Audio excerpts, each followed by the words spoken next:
নমস্কার বন্ধুরা, আজকে একটা কঠিন প্রশ্নের উত্তর চাই আপনাদের কাছে। কিছুতেই সেই প্রশ্নের উত্তর সমাধান করতে পারছি না। চাকরি থেকে অবসর নেবার পরে প্রায় 10 বছর বাদে কয়েকদিন আগে কলকাতায় গিয়েছিলাম। সেই কলেজ জীবনে কলকাতা, চাকরি জীবনের ডালহৌসি পাড়া সব তো স্মৃতির অতলে চলে গেছিল।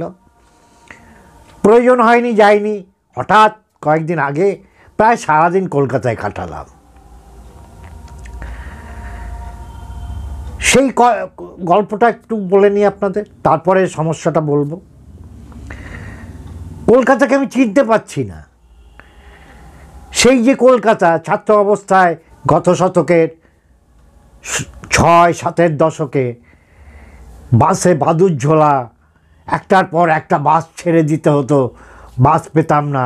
কখনো বাসের টার্মিনাসে হেঁটে হেঁটে চলে যেতাম বাসে বসার জায়গা পাওয়ার জন্যে। দেখলাম কলকাতায় এখন বাসে ভিড় নেই, বাদুর ঝোলা নেই। এবং এই কীরকম হলো? দেখলাম সবাই শুধু দৌড়াচ্ছে, কাজে দৌড়াচ্ছে। ঝকঝকে রাস্তা দেখলাম কত ফ্লাইওভার। চিনতেই পাচ্ছি না, আমার কোনো গন্তব্য কোথার থেকে কোথায় যাব বুঝতেই পারছি না। মাথার উপর শুধু ফ্লাইওভার, ঝকঝকে রাস্তা। তারপর সন্ধেবেলায় ফেরার আগে কলকাতাকে দেখলাম তিলোত্তমা হয়ে গেছে, কল্লোলিনী কলকাতা হয়ে গেছে। আলোয় শোভা পাচ্ছে, সারা কলকাতা যেন মায়াবী কলকাতা হয়ে গেছে। চিনতেই পাচ্ছি না কলকাতাকে, পুরো মায়াবী শহর মনে হচ্ছে। বললাম এই কোন কলকাতা? এই কলকাতাকে তো আমি চিনতাম না। এইসব ভাবতে ভাবতে বাড়ি ফিরে এলাম। বাড়ি ফিরে ভাবছি, গত 11-12 বছর তৃণমূল সরকার রাজ্য শাসন করছে, তাদের তো চুরির আর কোনো শেষ নেই। যেখানে পেরেছে সেখানেই চুরি করেছে, হাজার হাজার কোটি। সেই রেশন দুর্নীতি বলুন, কয়লা পাচার, গরু পাচার, চাকরি বিক্রি, সব ক্যাবিনেট মন্ত্রীরা জেলের ভিতর। মনে হচ্ছে যেন সরকারটাই জেলের ভিতর রয়েছে। অথচ কোন জাদু বলে কলকাতা শহর এরকম কল্লোলিনী হয়ে উঠেছে? এই ভাবতে ভাবতে ভাবলাম, এত চুরি করেও রাস্তাঘাট হচ্ছে, ফ্লাইওভার হচ্ছে, এই সব বিভিন্ন প্রকল্প, স্বাস্থ্যসাথী, লক্ষ্মী ভাণ্ডার, তারপরে তো কত প্রকল্প আছে যে মনে নেই। তা এত টাকা কোথার থেকে আসছে? কে দিচ্ছে? কোন গৌরী সেন এত টাকা দিচ্ছে? এত চুরি করার পরেও উন্নয়ন তো কিছু দেখা যাচ্ছে। তখন আমার মনে পড়লো, আচ্ছা 34 বছর তো বাম আমলে শাসন হয়েছে, তখন কি এইসব রাস্তাঘাট সোনা দিয়ে বাঁধানো ছিল? তখন কি এত উন্নতি দেখেছি? বাম আমলের কথা বলতে গেলে দুটো সত্যি কথা বলতে হয়। এক, স্কুলের এসএসসি পরীক্ষা প্রতি বছর হতো, 2-4 হাজার করে ছেলে মেয়ে চাকরি পেত স্কুলে। এটা দেখেছি, এটা একটা রেগুলার ফিচার ছিল। আর দেখেছি বাম আমলের প্রথম দিকে ভূমি সংস্কার ছিল বাম আমলের এক ঐতিহাসিক সাফল্য। বর্গাদার ক্ষুদ্র চাষি, প্রান্তিক চাষি এবং কৃষি শ্রমিকদের পাট্টা দিয়ে তাদের জমির অধিকার, চাষের অধিকার বামফ্রন্ট সরকার দিয়েছিল। এটা একটা বৈপ্লবিক ঘটনা বলা যেতে পারে। কিন্তু এর সুফল বেশি দিন ধরে রাখা যায়নি। তার কারণ প্রশাসনিক ব্যর্থতায় এই সমস্ত ক্ষুদ্র প্রান্তিক কৃষিহীন শ্রমিকরা বাধ্য হয়েছিল বর্গাদ পাট্টা দ্বারা যে জমি পেয়েছিল সেই জমি মহাজনের কাছে বিক্রি করে দিতে বা অন্যভাবে হস্তান্তর করতে। তার কারণ তাদের আর্থিক সহায়তা সেভাবে সরকার দিতে ব্যর্থ হয়েছিল, যার ফলে ভূমি সংস্কারের সুফল দীর্ঘমেয়াদী হয়নি। এই দুটো উল্লেখযোগ্য ঘটনা দেখেছি। আর কি দেখেছি? সেই সাথে দেখেছি একের পর এক কল কারখানা বন্ধ হয়ে যাচ্ছে, ঘেরাও, অফিসে কাজ করা যাচ্ছে না, ইউনিয়নের অত্যাচারে ধর্না, ঘেরাও, হরতাল, বন্ধ, এ তো নিত্য লেগেছিল। আর এক ভয়ানক অসুর কী ছিল? লোডশেডিং। বাম আমলের আর একটা খারাপ দিক বলতে হবে, আজকে যেমন আইন আদালতকে আমরা দেখছি ভীষণ সক্রিয়, অতি সক্রিয়, কিন্তু বাম আমলে আইন আদালত ছিল মনে হয় না।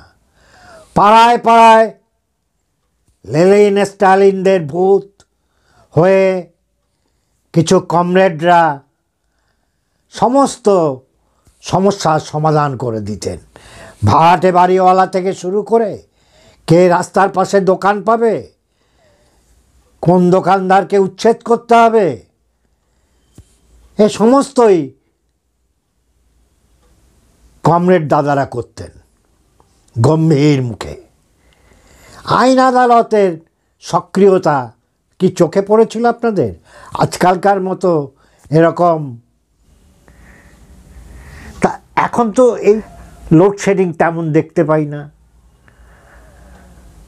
আর অত্যাচারে নতুন করে কলকারখানা বিশালভাবে বন্ধ হয়েছে, এই ঘটনাও খুব একটা চোখে পড়ছে না। তার কারণ বামা মহলে মোটামুটি কলকারখানা সাফাই করে দিয়ে গেছে, সাফ করে দিয়ে গেছে। তাহলে এখন প্রশ্ন, তৃণমূল চোর, এ ব্যাপারে কোনো সন্দেহ নেই। এদের সবাই নিচের তলা থেকে শুরু করে, গৃহ আবাস থেকে শুরু করে যে কোনো প্রকল্পে বেনিফিশিয়ারিদের টাকা দিতে হবে, তবে টাকা পাবে। 20% 50% দিতে হবে। বাড়ি যদি 1 লাখ টাকা স্যাংশন হয়, 25,000 টাকা নেতাদের দিতে হবে নিচের তলার, তবে তার নামে ব্যাংকে টাকা ঢুকবে। এসব সব ঠিক আছে, খুব কাঁচা কাজ করেছে এরা, সবাই জেনে গেছে। আমি টাকা খেয়েছি সবাইকে বলে বেরিয়েছি, একেবারে কাঁচা হাতে কাজ হয়েছে।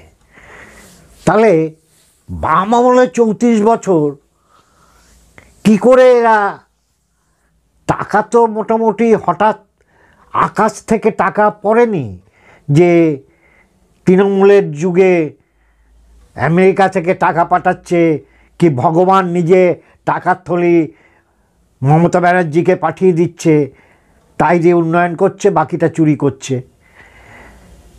34 বছরের বাম জামানাতেও এই একই রকম টাকা এসেছে। ইনফ্লেশনের মাত্রাটাকে যদি যোগ করা যায়, অ্যামাউন্ট এখন বেশি হবে তখনকার তুলনায়। তখন 2000 কোটি টাকায় যে কাজ হতো, এখন 4000 কোটি টাকা হয়তো বরাদ্দ হচ্ছে।